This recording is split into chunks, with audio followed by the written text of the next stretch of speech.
मंदिर जिसका निर्माण ब्रह्मा जी के भेजे चक्र से हुआ था। कुंड जो है ब्रह्मांड का केंद्र बिंदु, एक ऐसा स्थान जहां 88,000 ऋषियों ने की थी एक साथ तपस्या। मंदिर जहां आज भी मौजूद है रामायण लिखने वाले वेद व्यास जी की गद्दी। यहीं हुई थी 4 वेदों, 6 शास्त्रों और 18 पुराणों की रचना।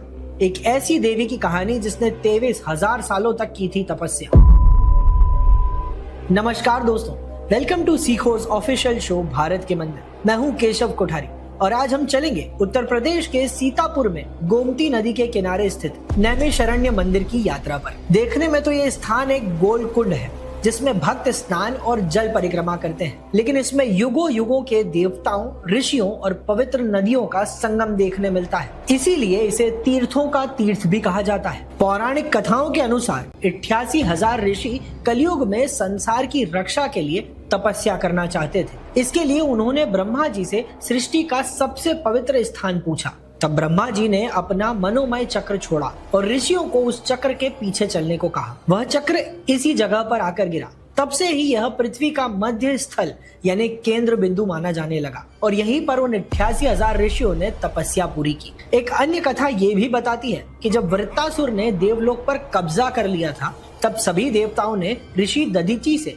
वज्र अस्त्र बनाने के लिए उनकी अस्थियां मांगी थी। ऋषि दधीचि की अंतिम इच्छा थी कि वे सभी पवित्र नदियों में एक बार स्नान कर लें। तब इंद्रदेव ने सभी नदियों को नैमिषारण्य की तरफ मोड़ दिया और उन्हें इसी कुंड में समाहित किया। इस कुंड में स्नान करने के बाद ऋषि दधीचि ने अपनी अस्थियां दान कर दी, जिससे देवताओं ने वज्र बनाया और वृत्तासुर का वध किया। एक और कथा के अनुसार जब विष्णु जी ने गयासुर का वध किया, तब उसके शरीर के 3 भाग हो गए थे। एक भाग गया में, दूसरा नैमिषारण्य में और तीसरा बद्रीनाथ में जाकर गिरा था। यहाँ मौजूद 5,000 साल पुराने वट वृक्ष के नीचे वेद व्यास जी की गद्दी हुआ करती थी, जो आज भी यहाँ एक मंदिर के रूप में मौजूद है। मान्यता है कि वेद व्यास जी ने 4 वेद, 6 शास्त्र और 18 पुराणों की रचना यही गद्दी पर बैठकर करी थी। साथ ही यहीं पर उन्होंने महापुराण और सत्यनारायण कथा पहली बार पढ़ी और एक ही स्वर में श्रीमद् भागवत कथा का भी पूरा पाठ किया था। कुछ और कथाएं बताती हैं कि पृथ्वी पर जन्म लेने वाली पहली स्त्री